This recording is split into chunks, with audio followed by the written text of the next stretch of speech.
welcome to Phillip Island, Victoria in Australia. What a setting we have for this great sporting contest, the Little Penguin Sea to Dune race. Nervous moments always as they gather on the beach, the tension mounting, and away they go. There's the defending champion, wearing his familiar navy blue and white, great waddling style. Another pre-race favourite though, losing touch with the pack. Maybe that's why. A few too many fish in the day's feeding. There's a familiar face, Skip McIntyre, 8 times a champion back in the 90s, a very successful coach now, keeping a keen eye on proceedings. This the leading group, 1 or 2 still able to put on a show for the camera, others just ploughing straight over it. Some resorting to shortcuts. Sad that cheating has crept into this beautiful sport. The judges will have a look at that. But up at the front, the pace is relentless, closing in on those sand dunes that will offer a bed for the night. The fatigue starting to tell. Who's got the finishing kick up on the outside? What a turn of pace from that one, whichever one it is. No answer from the rest, and he takes victory. What a win. There we are, into the Burrow, building an extension with his winnings, and back tomorrow to try and defend his title here on Phillip Island.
Good evening, ladies and gentlemen, boys and girls, and thank you for tuning in to Live Penguin TV. My name is Steven. I'm going to be your host for tonight, and joining me we have Vivian on her first night as a producer.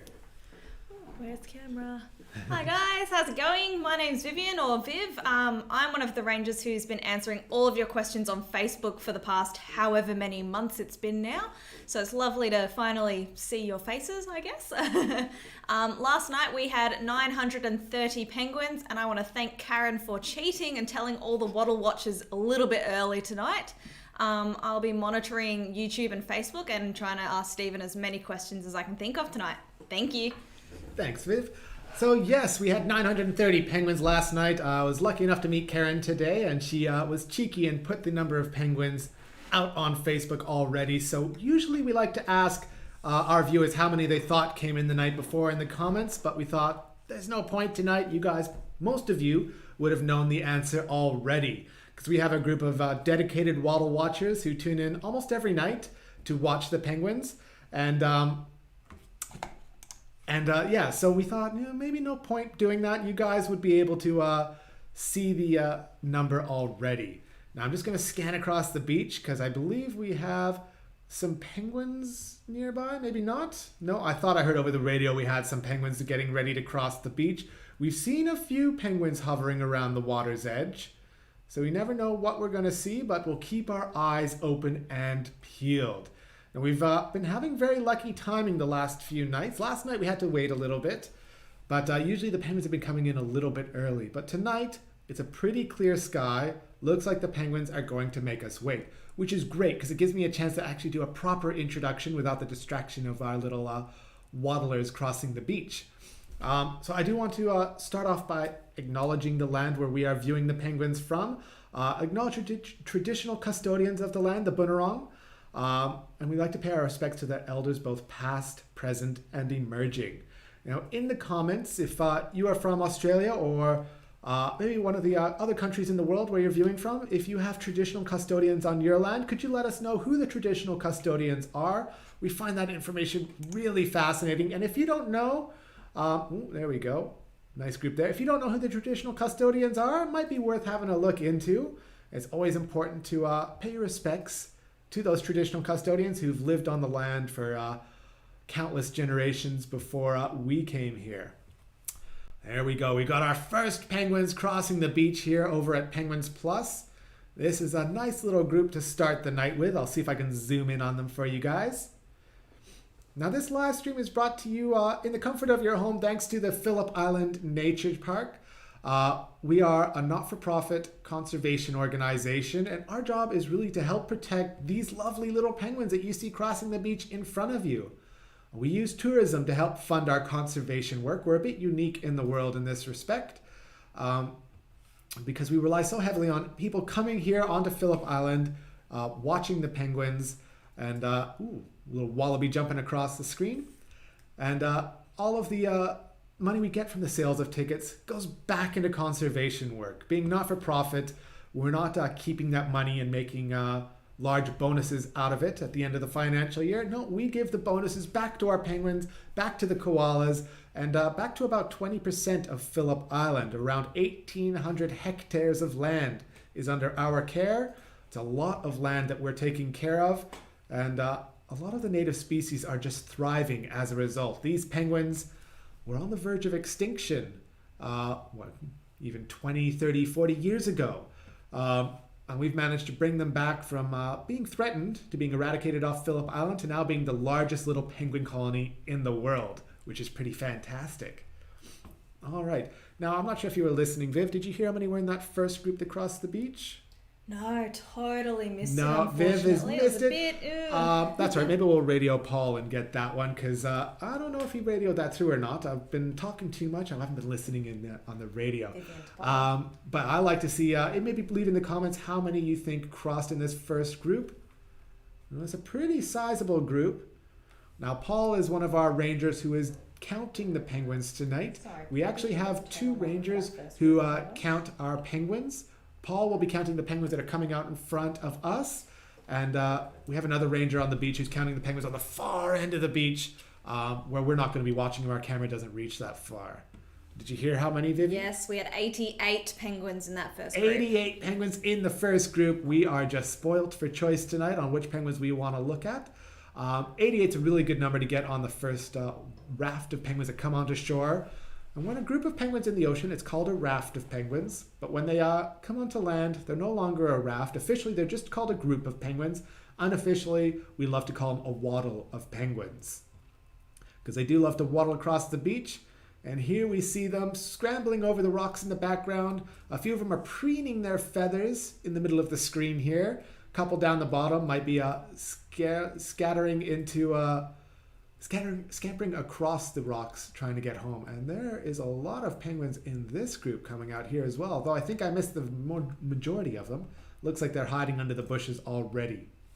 Now for you viewers back at home, you can notice that the water is pretty high on the beach. It's a pretty high tide tonight. This is not as high as it does get, but we don't often see tides a bit higher than this. So on the incredibly king high tide nights, the water will reach all the way to the rocks where you can see these penguins in the middle of the screen. And if you're watching on a night like that, you wouldn't see any penguins walking across the sand. They get washed up onto the rocks, they go over the rocks and head on their journey home. How many in this second group, Viv? I don't have a number for the second group, but I do have a question. Oh, great. Why do they stop on these rocks? Oh, that is a fantastic question. Why do they stop on these rocks? There's a few different names we have for these rocks. I always call them the resting rocks. I think Sky or maybe Jordan, our other hosts that do this little live penguin TV, they sometimes call them, the Salon, I believe? Yeah. Yeah, which is a fantastic name for them. It's a bit of a resting spot for our penguins. Now I've swapped over to the highway cam, so I'll move back to the Salon soon. But I love watching these penguins up close as they waddle on by. We call them the resting rocks because, or I call them the resting rocks, or maybe the Salon where you might go and have a bit of a rest after a busy day of work in the ocean.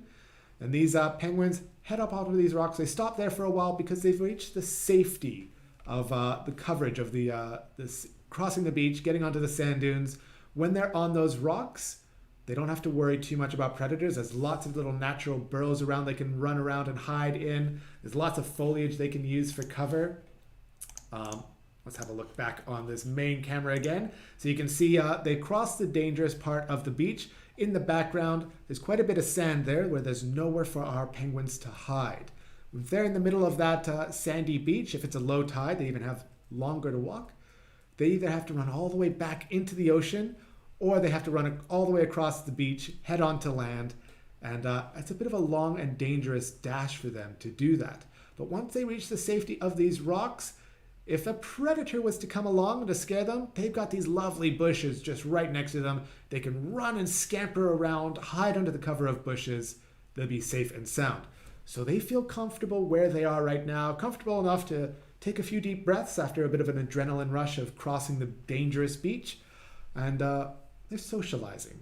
You might see some penguins preening each other. You might see them mostly preening themselves. You can see their beaks are just furiously cleaning their feathers, preening out maybe any ticks that they have, or re-oiling themselves, making themselves look beautiful for their partner at home. And sometimes they do like to preen each other. I can't see any penguins on my screen right now that are preening another penguin, but that does happen on the journey home. Sometimes when they first get out of the ocean, they do a little more focus on self-care, a bit of that self-love to make sure they're looking good. And as they waddle along the boardwalks on their journey home, they might stop by with a few friends, preen each other, share the love around a little bit. We've got some large penguins in this group here. They're all huddled around all of our viewers. So it's great to see so many people here tonight. Oh, none going up the hill. We're finally sold out here at the Penguin Parade. It's been a long while since we've had a sell-out night, which just goes to show you how wonderful it is to be open again to the public, having people back on the stands. That's what our job is about here, helping people enjoy this beautiful experience of our wild animals. All right, I'm looking for something interesting to spot. We used to have chicks in these bushes here, but I haven't seen them for a while, so I won't go looking for them too much. Do we have any questions while we're waiting, Viv? Yes, I had one. Wonderful. Is when the molters are on land, what do they drink? The molting penguins. So I did mention those a bit earlier. When molters are on land, they spend, for those who don't know what a molting penguin is, it's a penguin who's changing all of their feathers all at once. They grow in a brand new coat of feathers all at the same time, which pushes out all their old feathers. They spend 2.5 weeks on land without food and usually without water too. Very long time to go without food or water. Now, when they're on land, they don't actually sweat like people do, so they're very good at retaining the moisture in their body. But if they do get dehydrated, they can go back to the ocean. They can go down and drink some salt water if they're desperate and they need to. And we have observed that from time to time. It's not a common occurrence, but yeah, they can go down and get some salt water. They have a gland in their eyes that helps filter out the salt from the salty water in the ocean. So if you see any penguins here on the beach, it looks like they're sneezing or shaking their head a little bit. You might see some little white boogers fly out of their nose. That's salt that they've managed to extract from the salt water in the ocean, and they kind of sneeze it out through their noses. So yes, usually they go without water. I've always been fascinated. How do penguins survive without water for so long? I'm still not entirely confident I believe the answers just yet, that they just managed to do it. I like to think that when we're not looking, our penguins head down to the nearest river or creek and grab a sneaky little drink while we're not looking. All right, looking on the beach to see if there's any more rafts of penguins about to swim in. It's looking pretty barren right now. Now, throughout the course of the year, our penguin numbers do vary by quite a lot. In the middle of summer, we might get a couple of thousand penguins crossing the beach. And during the molting season, which we are currently well underway right now, we expect our numbers to just take a bit of a nosedive.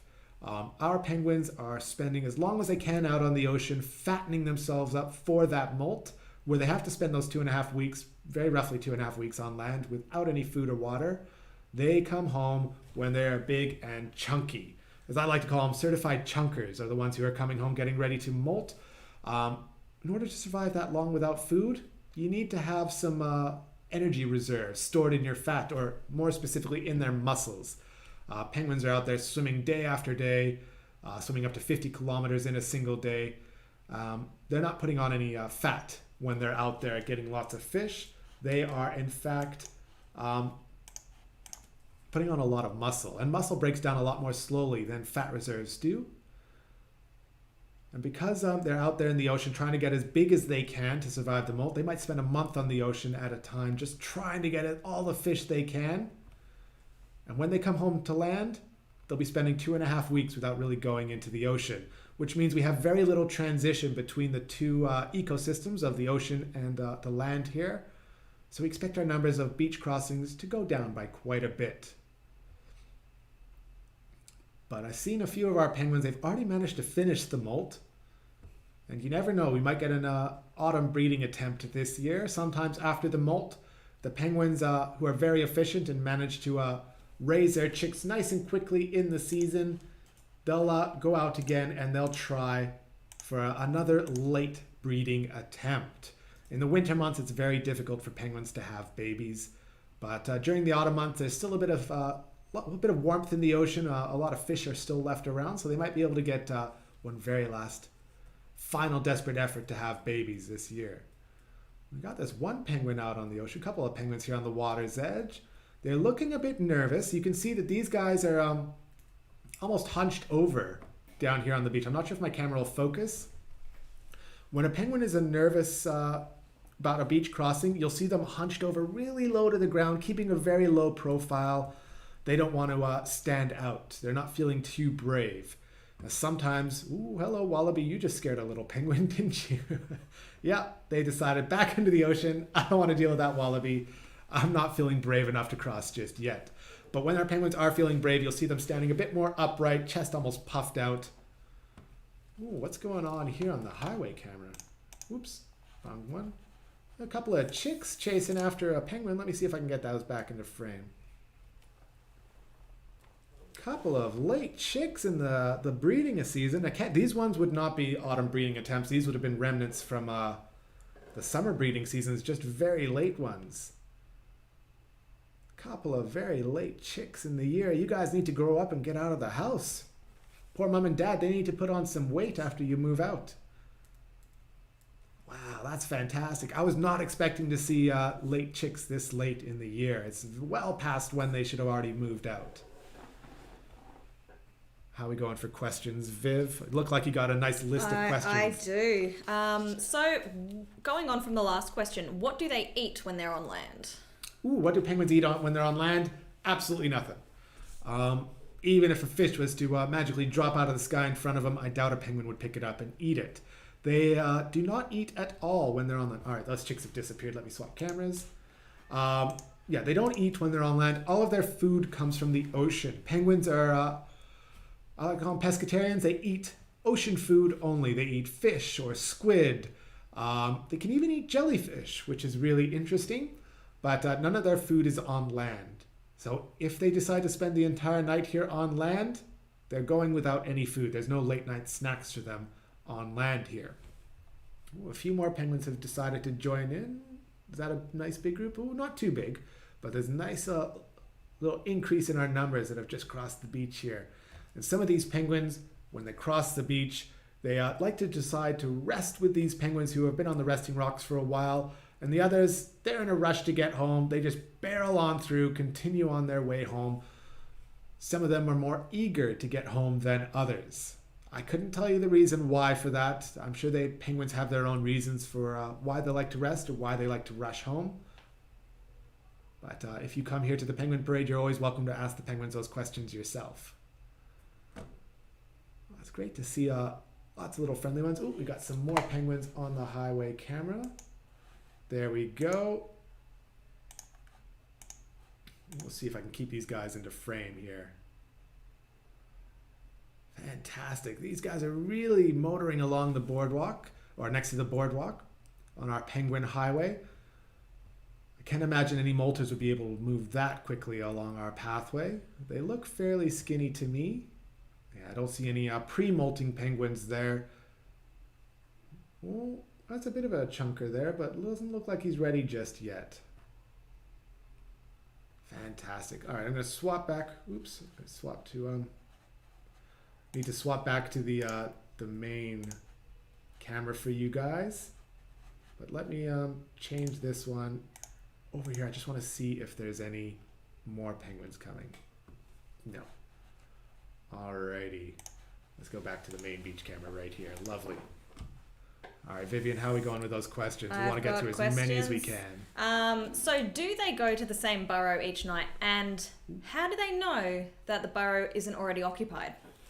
Great question. So do our penguins go home to the same burrow every night? Now, we've been told for the longest time that the males are the ones who own the burrows. They're the ones who move into the burrows. They fight to defend the burrows, and they try to live there their whole lives. We're not 100% sure on this one anymore because they might move around a little bit, but they tend to live in the same neighborhood. They don't move long distances. So they always go back, at least when they have babies, they always go back to the same burrow because their babies should be waiting for them in that burrow. They're very hungry. They don't want to leave home because they might miss out on a meal if mom and dad go back home and the babies are gone. And only mom and dad are going to feed the babies. So during the breeding season, they always go back to the same burrow, or at least the same neighborhood. And they do that by using their eyes and their memory. The same way we travel when we're driving the car without a GPS. You're going to the local supermarket or you're driving to your job, however you used to travel. You don't really need a GPS to take the same route over and over again. It's just become such a habitual pathway for you that you could do it almost with your eyes closed. Same with our penguins. They're waddling along and they're looking for landmarks that they recognize. You know to turn home when you maybe reach the supermarket or reach the right street sign. Penguins are the same way. They might come up to the right bush or the right tree. They know that they take a left after the tree, the second right after the bush, and they're on their pathway home. Fantastic little birds, great sense of direction. And they always come back to the same pathway on the beach every time, which I think is fantastic. Because as far as we know, our penguins are navigating in the ocean using their eyesight as well. So they might be navigating by looking down at the ocean floor, navigating the underwater landscape. They might be able to see in the distance the peninsula that looks very familiar to them. They might be able to track those landmarks from a great distance. But we have done quite a few studies to figure out how do penguins navigate on the ocean. And we know that they don't use the poles. We know that they don't really use a sense of smell, at least not that we can tell. So as far as we know, they use their eyesight, which is their strongest sense. Just like ourselves, our best sense is our eyes. All right, let's see if we can see any more penguins crossing this beach. Oh, fantastic group coming out here. Oh my goodness. I was talking about how the numbers are just going to start dropping during the molting season. That has not happened. These penguins are coming home in pretty big groups right now. Wow. I was convinced there's no chance I was going to win our nightly penguin lotto where the Rangers all put a guess into how many penguins are going to come home on a night. We always do this before the start of the count, so it's just a bit of a lottery. The winner of the lotto always gets a chocolate bar, and I thought, when I always have the highest guest every night, I thought there's no chance I'm going to win tonight. But after seeing that last group, I have a chance, ladies and gentlemen. I might have that chocolate bar tonight. I do not have a chance tonight. No, I guessed way too low. You're a pessimistic guesser? Oh, I was very pessimistic tonight. Oh, but dear. One person did ask, do we know what the chocolate is tonight? I didn't pay attention. Did you notice? I did not notice. Do you think we might have been ripped off tonight and they didn't bring a chocolate? I think that might have happened. Ooh, It's always a shame when the person who's supposed to bring the chocolate bar in doesn't bring in the chocolate bar. That's all right. I have a chocolate bar waiting for me at home, ladies and gentlemen. So win or lose, I'm still having a chocolate bar tonight. I like to reward myself after a hard night's work. Wow, there's just so many penguins just trying to push their way through here. Bit of a traffic jam. Little penguin jam on the pathway. I've always been trying to find rhyme or reason to how they get through here, but it seems like they just push their way through. They make their own room as they're waddling on their journey home. And some of these penguins, they're lucky enough to have some beachfront properties where they might have to cross the beach and then walk 10, 20, 30 meters to get home. Not too far at all. other penguins, they'd have a bit of a hike ahead of them. We have 32,000 penguins here on the Summerlands Peninsula. Wow, that's a nice big group there. And they take up a lot of space. So some of our penguins might have to walk almost 2 kilometers to get home. And these penguins right here on this pathway, chances are a few of them will have some of those long hikes ahead of them. Just love watching those penguin bums waddling across the screen. It never gets old. All right, more questions? I love questions, Vivian. All right. When they're walking past us like this, can we tell if they're a boy or a girl? Oh, great question. So it is very tricky, especially on a camera that we have right now, to be able to tell the difference between the boys and the girls, because the difference is all in the beak. And unfortunately, our cameras that we have here, while they're pretty good, they're not that high definition. We're streaming live. We can't stream in 4K to you at home. It's a bit beyond our capabilities here in rural Australia. All right, let's see if we can spot any of the differences while these guys are coming. But the males will have a longer beak. They'll have a more pronounced hook on the top bill and a bit of a wider beak as well.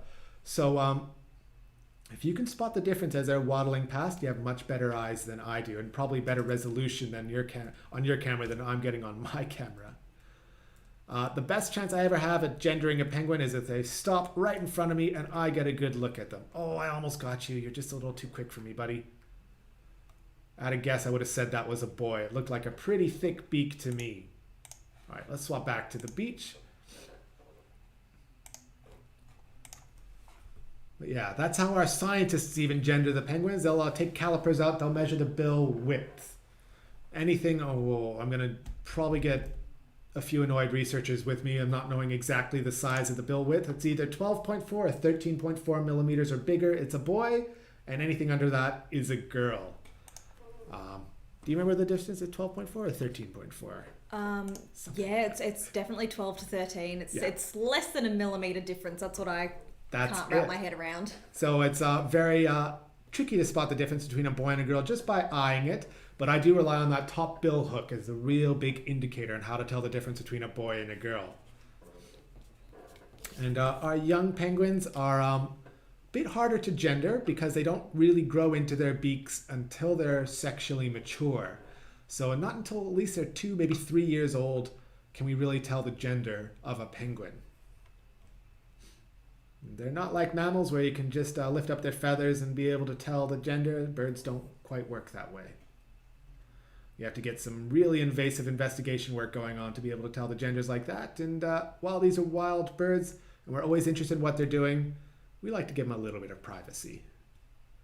Minimize the amount of harm we do.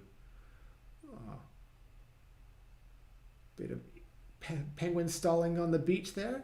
Now we only have a few minutes left tonight, ladies and gentlemen, maybe about 5 minutes or so. So if you have any questions, feel free to put them through. I'll try and answer a few more before we sign off for the night. But I do want to remind everybody that, especially our Waddle Watchers, that in April, is it April 24th, April 25th, we have International World Penguin Day, where I believe we're going to be celebrating an International World Penguin Weekend here at the Penguin Parade. And if you are in the neighborhood and you wanted to come on down to the Penguin Parade at the end of April, I know the Waddle Watchers will hopefully be here in force, coming to see the penguins. Should be a really fun night.